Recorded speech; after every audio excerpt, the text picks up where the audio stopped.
afternoon. My name is Stephen Dack. I've been a trader for 15 years. I started when I was 21, trying to be a professional day trader. I graduated to being a professional gold trader, and then I went on to understand cryptocurrencies and how markets were changing from server-based connection to more of a web-based connection and browser-based. And then after cryptocurrencies, we started trading options and learning how short-dated options influence the market, as well as how long-dated options influence the markets. It's been a long journey. I've come to understand a lot about how markets work in the day time frame, and as well as throughout the year, and even certain things that can happen in different environments of certainty and uncertainty. The goal of today is to teach you the bare minimum basics. What is a chart? And some trading ideas. I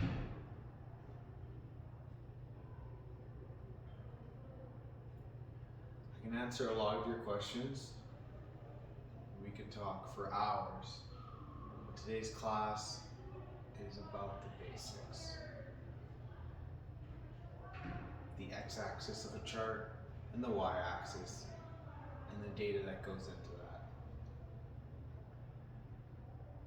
There are many things you can put on a chart, but we're going to look at the foundational input into the chart and then where the data comes from. And from that, we can extrapolate a lot of information. So much so that you could drown, be absolutely confused, and just want to leave. On that note, this is something everyone needs to know. Whether it be cooking, whether you're learning how to set up a tent, or do your laundry, financial planning, understanding your money, and most importantly, bookkeeping.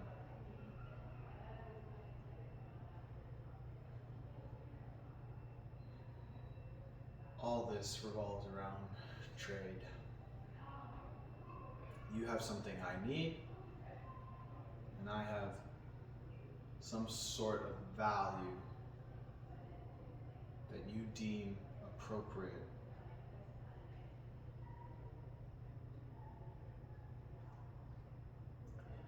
Our first topic is the time and sales.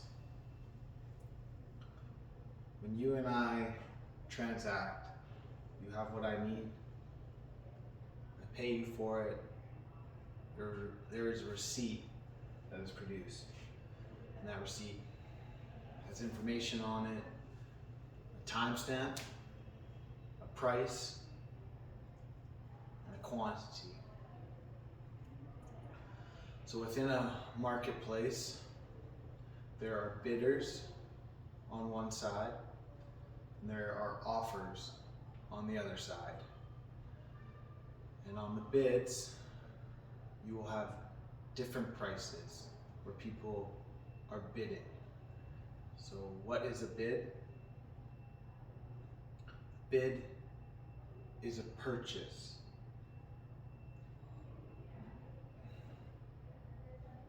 A bid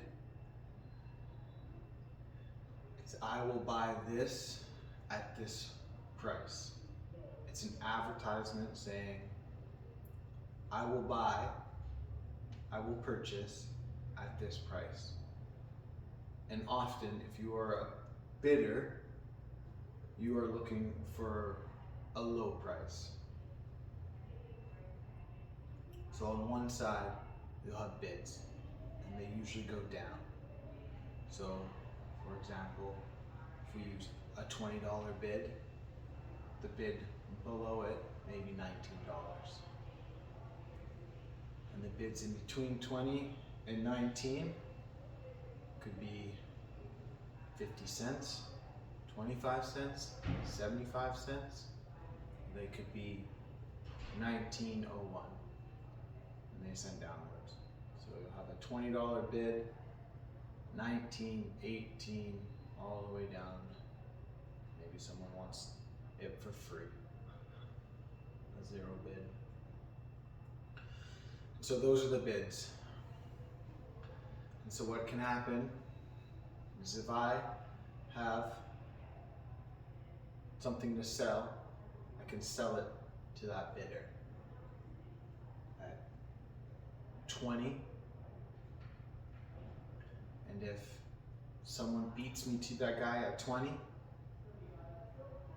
he disappears, because on that time in sales, it shows that that 20 is no longer there, and it has printed someone purchased on the bid for $20. Now it shows me 19. I can sell my item to him for 19, and if I do, then that traction will show up in the time and sales. So these processes of the bids on one side, and we'll get to the offers on the other side, and then the time and sales up here where it shows the prints of the recent transaction, the timestamp, the quantity, and the price. That information, the time and sales, is what shows up on the chart. That is the most basic. And within that data of the time and sales, it shows where the transaction took place and the parties that took place in that transaction. So you have the bids and you have the offers. And the offers are exactly the opposite of the bids. They extend going upwards. So you'll have an offer for $21. Someone's offering to sell that good for 21. So here someone wanted to buy it for 20 and someone wanted to sell it for 21. I'm in the middle holding the goods. Or maybe I don't. Maybe I'm looking to buy. But in the previous scenario, I was holding some goods that I wanted to sell. And I could have sold it to the guy at 20, but since I have these goods, I could also place an advertisement on the offers. So the best offer would be 21 for someone who wanted to purchase. But for me, since I'm holding the goods, I can list it at 21 too. And maybe there's a lineup. Maybe there's a bunch of people trying to sell at 21. And right below the 21, there's a 22. Maybe I feel that what I have is worth more than 21 or 20. And so I can list it. I can say, hey, I want 27, and I'll put my offer down at 27. So what's happening is this box up here with the time and sales, it's in constant motion if it's a good market. There may be many people transacting in this market. People advertising bids, wanting to buy at lower and lower prices. And there may be people with the goods wanting to offer at higher and higher prices. And so the best bid and the best offer up here, 20 and 21, is where most of the market is transacting. And so the people that need to buy will be buying on the offer at 21. And so what you'll see in the marketplace is in this time and sales window, you'll have business that's being transacted on the bid. Someone sold to a bidder, and then you'll see as well someone bought from an offer. And as time goes on and the market is open, you'll see the time and sales recording, people call it a tape, where business was conducted. This process is what we see on the chart. And so we'll look at a chart. The chart has a y-axis and an x-axis. And on the y-axis is price of the instrument, and on the x-axis is time. And so as time ticks on, you will see from the time and sales will be recorded on the chart where the price was and the time. And that's where you'll see ticks. So people choose to record the time in certain intervals. They'll say 1 minute, they'll say 30 minutes, 3 minutes, whatever they choose, daily. And often at these 1 minute mark, they could choose the last price of that 1 minute. And they'll take from that time and sales on the minute what the price was, and they'll plot it on the chart. Or they could say at the end of the trading day, what was the price? And they'll put a mark. And people have devised different chart work to show more information. So you'll have a regular line chart that connects dots of certain periods. So if you went from a 30 minutes of trade to the next 30 minutes of trade, what was the price differential? And they'll draw a line. And they'll simple close line chart. One of the biggest and widely used charts are called candlesticks, or high, low, close. And what that means is in a certain period, say 30 minutes, they'll have a bar. And that bar will have a high, a low, an open, and a close, depending on where it closes on the last 30 minutes. And usually the next bar, the close and the open, will be at the same level. And so the most popular one out there you'll see is a candlestick, where it'll be green if the close is above the open, and the wicks will be the ranges.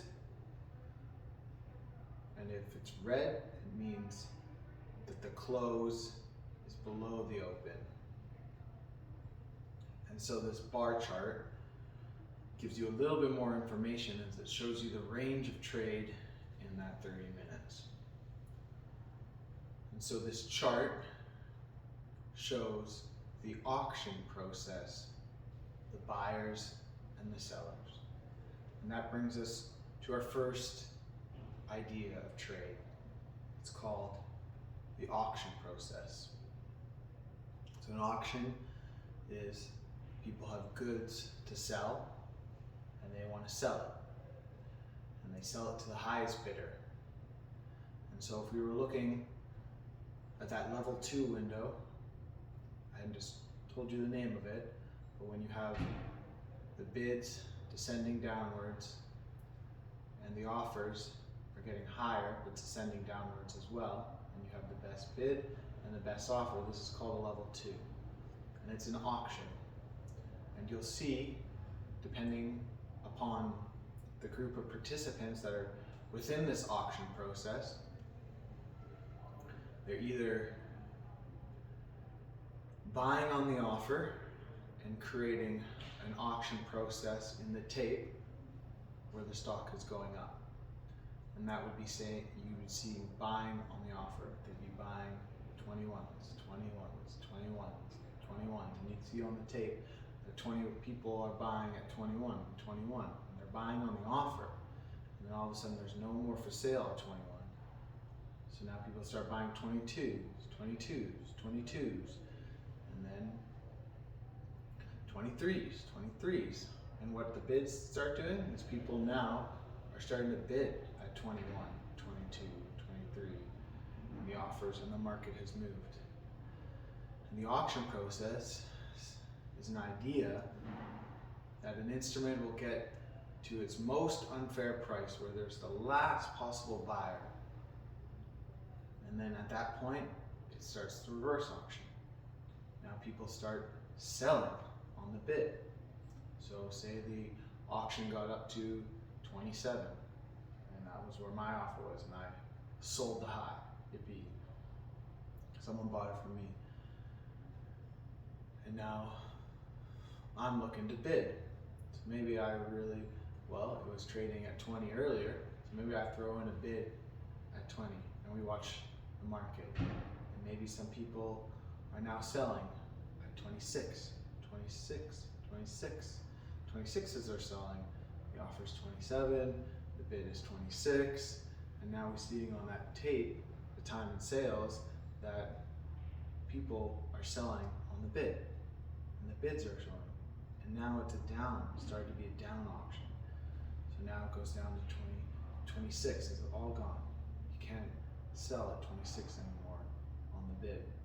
People are advertising, they would bid it for 25. And now the offer is 26. And so that momentum has shifted. The auction has changed. And so now it's 25, 25, 25, and now the 25s are all gone. It's 24, it's 24, people are selling at 24. Now people are selling at 23, and all the 23s are gone, and 22, and there was no one at 22. And then it gets down to 20, and the offers start stacking up. And then my bid gets hit at 20, now I own some stuff. So this process is called the auction process. And it's clean, but it's not always clean. So sometimes in the marketplace, you will see that there's just more demand than supply. And what the market is trying to do is it's trying to find fair trade. And fair trade often looks like a whipsaw. And people will call that value. And it's often a range. So if you look at a chart and you see a bunch of data points overlapping, there'll be a high and a low, and a lot of the business will be transacted in the middle. And this brings us to our next point, is motivation of the buyers and sellers. So there are different intentions in the marketplace. We can think of a grocery store. And with that idea, there are people there to buy, long-term buyers, and then that grocery store transacts with wholesalers. And that wholesaler transacts with distributors, and those distributors often transact with farmers. And we also have, probably in between the farmers and the distributors, manufacturers. Cereals, for example, turning grain into cereals. So what does this have to do with the marketplace? Is in the stock market, commodities market, foreign exchange market, there's different participants with different time frames. And these people facilitate trade. And why is this important? Because they have different motivations. Someone who's buying from a really long-term perspective and is adding value to that, maybe wanting to get the stock for as cheap as possible. Maybe his commissions are extremely high, so it matters what he pays for that stock. Then there's the long-term sellers, people who are owners of companies looking for money. They may not be able to have debt, they may have too much debt, or they may be not interested in holding debt as an expense on their balance sheet. So what do? Is they go out to the equity markets and they sell shares. And what do they want? They want the highest possible price for their shares. And then they'll use that money to hopefully build a good, strong, profitable business. So you have long-term buyers who want the cheapest possible unit per unit, and then you have the long-term sellers who want the most money for their unit. And then there's different participants in between. You may have a day trader, for example, or an algorithm that is just making a market. And this is what we saw back in the day, the New York Stock Exchange, then the NASDAQ, and often these curve markets back in the day, like a flea market, for example. We have people that are buying goods for a short-term amount of time and looking to flip it for a small spread. And these people will often transact with long-term sellers and long-term buyers.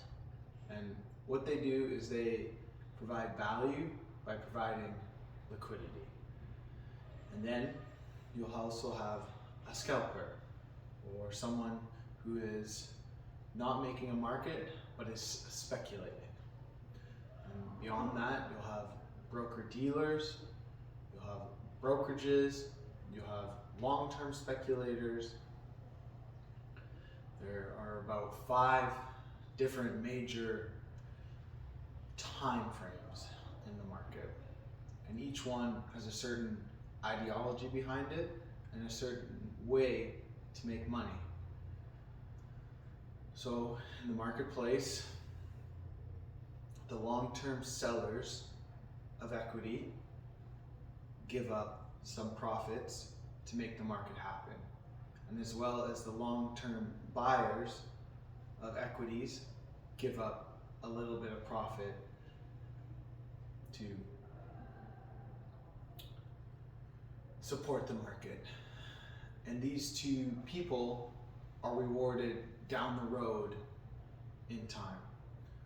The company, for example, is able to provide jobs and to pay bills, and in that time, hopefully support some customers and make happy customers.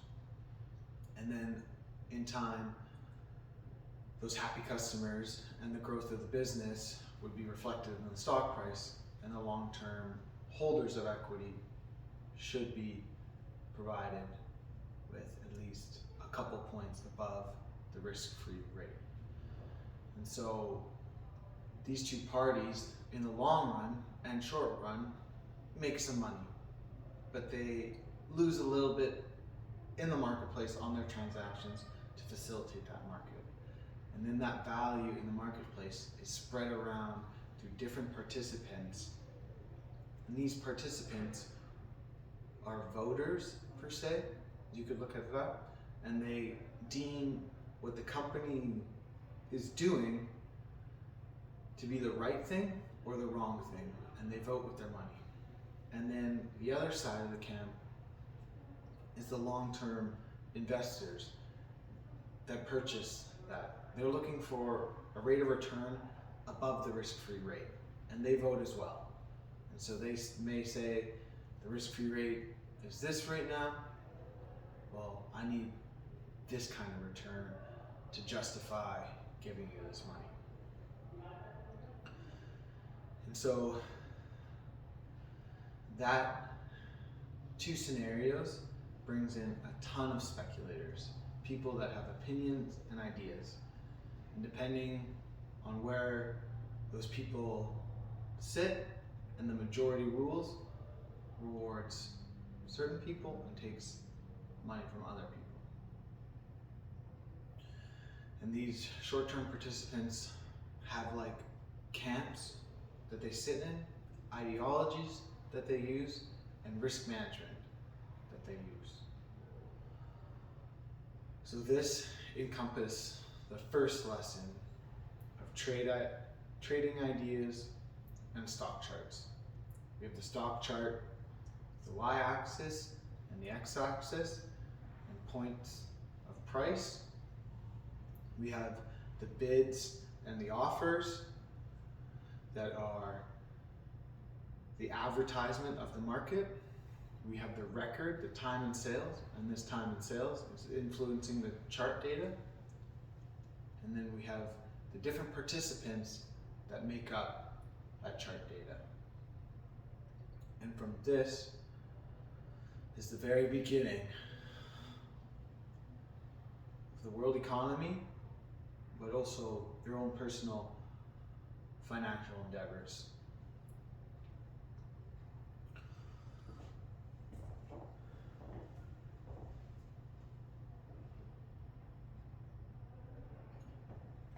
The next thing we're going to discuss is an economic calendar. There are major bodies in the government that understand certain specific data points within the overall economy. And these data points directly affect investors' perception of the future. So we have the Federal Reserve, and we call that Fed Speak. It has to often do with interest rates, but more importantly, are we in a time of certainty or a time of uncertainty? We have GDP, gross domestic product, and that deems overall how is the country doing? How is the individual economies doing? We have interest rate decisions, and that is directly related to the risk-free rate. How much is money cost? If I have money and I'm lending it to you, what do I need as an interest rate so that I'm not spending that money and you're spending that money for your needs? We also have inflation numbers. What does it cost for a human to live, to provide its basic needs, shelter, food, all those good things? So an economic calendar, every quarter, every month, there are certain events where people get together and they say, this is the data. And the data comes out and the market weighs it and it says, okay. And people start voting with their transactions. The next portion of our talk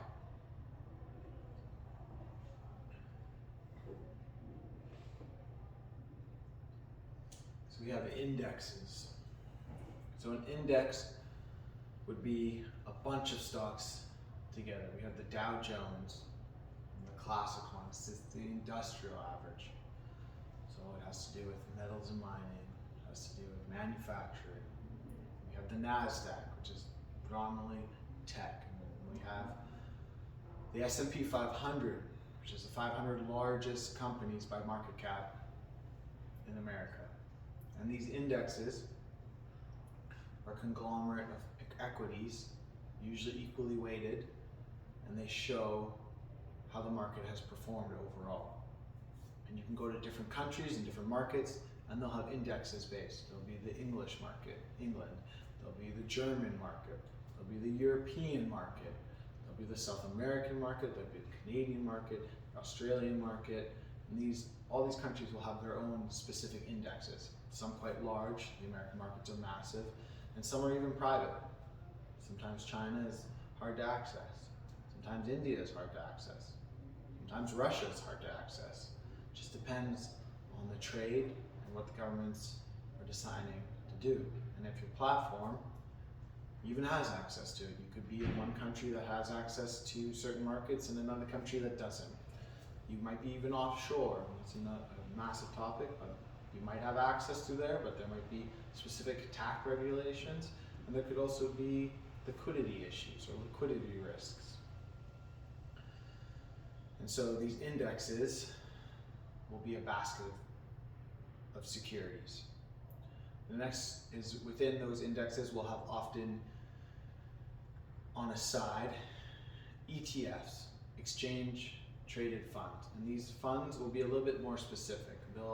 They're like mini indexes that weigh stocks of a certain sector or industry. We'll have United States bank stocks. We'll have United States retail stocks. We might have, an ETF that represents an entire country if the country doesn't have a very big market. We'll just take the major equities within that market. we'll have, a tech ETF. So these ETFs give investors a chance to own multiple stocks. They may not have the best liquidity, but they give you exposure without buying individual stocks. And this makes it effective if the purchase commission is a hurdle for a person to own a certain security. And after ETFs, we have the individual stocks. And that's where we'll start building watch lists. And so this is something you can do after this, is you can go home, you can look up TradingView, and you can build a watch list of indexes, ETFs, and stocks. You can look at the charts. It may be hard to find a time and sales window and the level 2 window. You tend to have to pay for that data.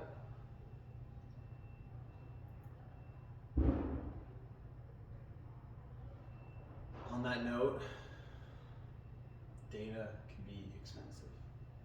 So I urge you to really understand your bookkeeping and how much you want to put into this new hobby or this new understanding. I urge you to really understand how much money you make in a week and how much money you spend in a week. That is the cornerstone, the foundation to financial literacy and understanding wealth.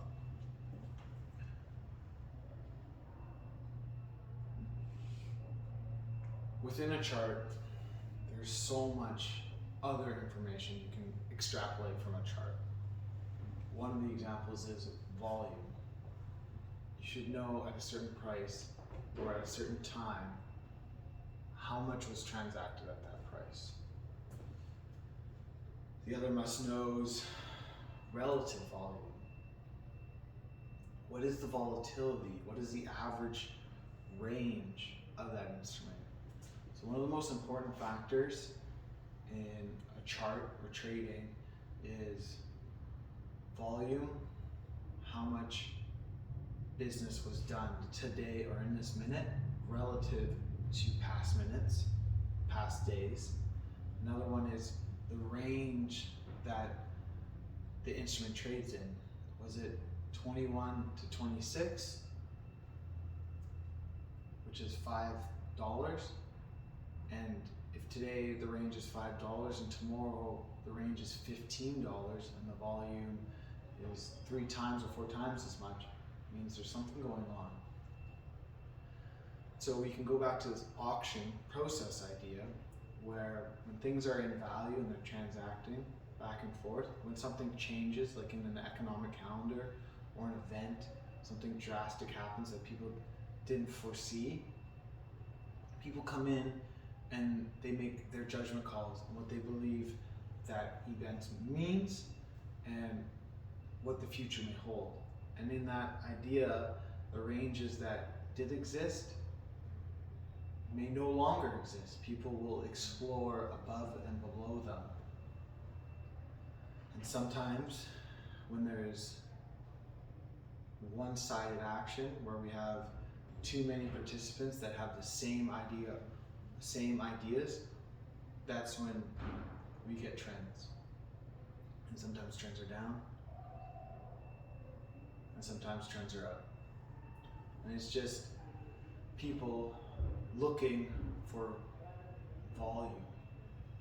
People are looking for, where are those advertisements? Where are the most people advertising?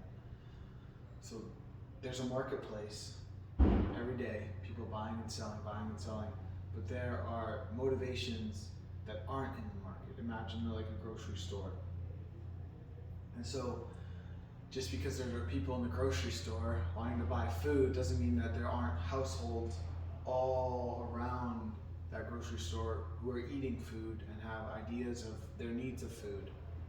And what happens when all of a sudden all these people come in and they start buying food at the same time? The supply of food goes down, or the supply of stocks, and the prices, and when the current market is empty out of the stock, out of goods, what do they have to do? They have to go out and they have to buy from other people. And so this market, when prices start to go up, it would be like the grocery store needs to go find more cereal. And so they'll go and they'll call their distributors or wholesalers looking to source cereal. And maybe they'll have to reach out to people that they often don't at higher prices. And so if they call up a distributor they don't normally use because they have a higher price, but they have so much demand and people are saying, hey, we're willing to pay, they buy that, and then they list it for maybe a few percent points more to cover the cost of transportation, to cover the wages, and to cover their risk-free rate.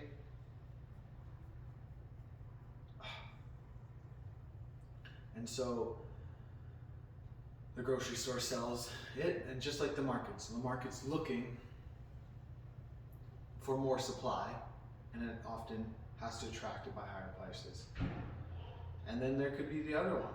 Maybe all of a sudden people, because it's different than a grocery store, it's a marketplace where you can sell items. So imagine at a flea market, if everyone starts coming to the flea market with their grand pianos, and they're trying to sell their pianos. And you have the one guy who's normally selling a piano, and he's selling it for $10,000 or $20,000, and he's generally sells like maybe one every 6 weeks. And then all of a sudden,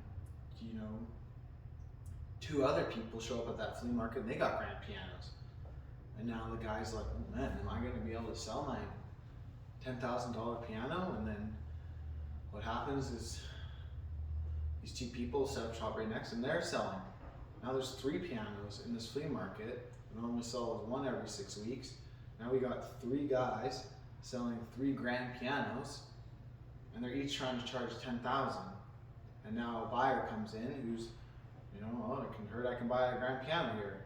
And now he sees 3 guys and they're all selling it for $10,000.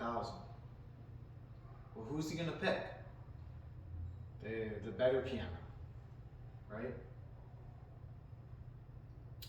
And so the guy with the best piano sells it. But stocks aren't really like that sometimes. If you're comparing 2 different stocks, it could be like that, right? The best security gets sold first, and then you have the other ones. And so this is the way that down auctions happen. Now the next day, 2 more guys show up with grand pianos. Now there's 4 grand pianos. The best one was gone, and now what ends up happening is the guy picks and he wants to buy his grand piano, and he picks the next best one. And then the next day, 5 people show up with grand pianos. And so now there's 8 grand pianos there. And they're all kind of crappy. No one wants to buy them. And so the last 2 sold for $10,000, and these guys are realizing like, oh man, there's 8 of us now. We all got these grand pianos. Can we get 10,000? And one guy says, I'm gonna sell mine for 8,000. And all the other guys are like, well, I'm gonna sell them for 8,000. So they all sell them for 8,000. And the guy comes in and he's looking and he's like, man, like, none of them are very good. They're a little bit cheaper than a couple weeks ago. And one guy says, hey, 7,500? And he goes, and the other guy's, 7,000. He's like, okay, I'll buy yours, 7,000. And this is the process of like a down auction, what happens. And then the next day, 2 more guys show up. And now there's 9 grand pianos for sale at this market. And you can see how this is like, the last one was sold for 7,000. So they're all trying to now maybe sell it for 75. Maybe there's a couple trying to sell it for 7. So a guy comes in and there's 2 guys selling at 7,000. There's a guy selling at 7,500. There's a guy still selling at 8. And maybe one guy's like, I got the best piano here. I'm gonna sell mine for 10,000. And a buyer comes in and he's like, yeah, I need a grand piano, but like definitely don't need the $10,000 one. It's not that much better than all these ones. And some guy's like, 6,800. Okay, I'll buy your 6,800. And the auction is continuing going down. And then the next day, maybe 10 people show up with grand pianos. Now there's 20 grand pianos. And a guy comes in and he's like, what the heck? There's 20 grand pianos in this flea market? Like, how? What's the price? So probably a lot of them are going to be selling at like 7 grand. You know, there's probably going to be a couple at the 68s. Maybe one guy's trying to get 10. But I bet you there's a guy probably selling it for 4,500.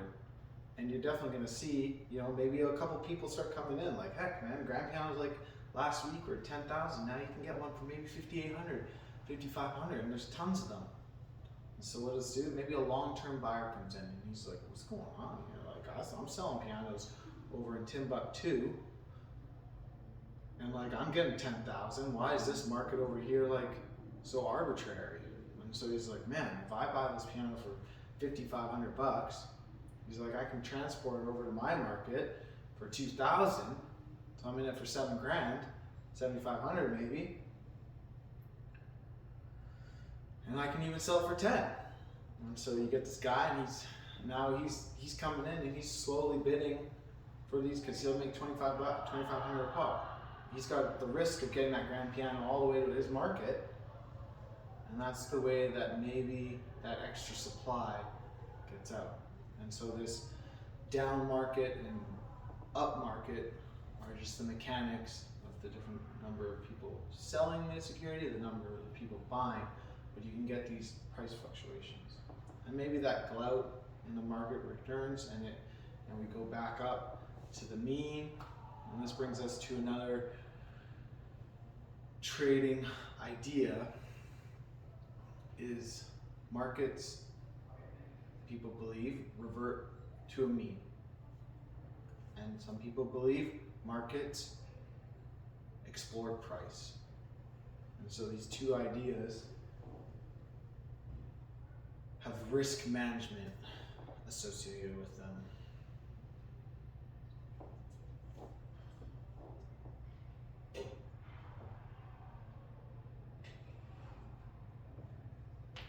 So what are we looking?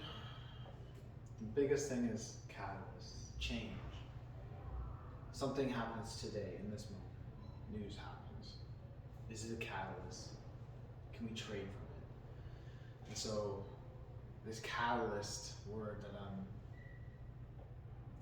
this is what influences. We had those long-term buyers and those long-term sellers. Catalysts influence the other participants. And those other participants have a purpose, a mission, something that they're trying to do, value that they're trying to add. So for example, that guy who came in and he was buying at 5,500 on those grand pianos, his mission was to get that piano out of that market into his market. And he had to incur costs, transportation costs, risks of that piano, truck getting hit by something, the driver making an error, or even moving the grand piano itself. What if someone fell and it breaks? Now it's not worth quite as much. You can't sell it for 10,000, you gotta sell it for 8,500. He didn't get his $2,500 profit, he got 1,000. And so this gentleman, for his effort in mitigating these two markets, is rewarded. And what does he do? He finds, a long-term buyer to practice piano. And the piano manufacturers are probably still selling their pianos to dealers, per se. And then you'll have other participants, maybe someone who doesn't quite own a dealer, but they've had their grand piano for 10 years. It's their child learned on it, and now they want to sell it. And so they use that piano brand new for 10 years, pounded the keys, they paid 10,000, or maybe they paid 6,000 for it. And now, old grand pianos are fetching anywhere from 10 to 5,500. So what does he do? The person comes in and maybe they can at the end of the day, maybe they got a loss, so they sell their grand piano for $7,500 at that flea market. They paid $8, they took a loss of $500. But in 10 years, they played piano. So even though that transaction was a loss, there's a different exchange in value. And so these different market participants, between the long-term buyer and the long-term seller, they have different motivations and different value needs and different worth on what the money is worth to them, deeming what value they got out of it. And so these participants will have different ideologies, and some are motivated by providing a service, and some are motivated for a need. And that's some of the interesting things. So from this talk, what can you learn? You've learned about the y-axis of a chart, y-axis, x-axis. You've learned the data that goes into it, and the trade ideas that you've learned is about revision to the mean, price exploration, and about a few of the characteristics of the people that exist in the market and their motivations, and where the profit lies, and where does the money, who's giving the profit to who at what times, and who is getting the money today versus who might be getting the profit later. This topic should bring a lot of questions to your mind, and on Monday we do an analysis of the overall market and some stocks, and from that, if you choose to come, we will expand on certain ideas within the mission of people who are trying to facilitate trade and provide value in the market versus people who are looking to just get some money back from their collection over the years. I think that's the best way to put it. Is sometimes you go and you have a bunch of games and you've been collecting these games. Sometimes you go to the game dealer and you sell them back to them. So if you have more questions and you'd like to go down this road with this knowledge, come join us on Monday while we walk through a market commentary on the major indexes, and then we also look at what catalysts are coming this week and what are actionable ideas. And in that area, we will show you maybe some chart patterns and some ways that dealers add value and manage their risks. And so I thank you for coming today. I hope this was valuable to you. I was so happy that you paid and came here. Thank you, it means a lot. It gives me the opportunity to support my family and also to share. The money really helps me be here and to educate and to also grow a business. And I hope that you come and join us and participate more. I thank you for your time and have a beautiful day.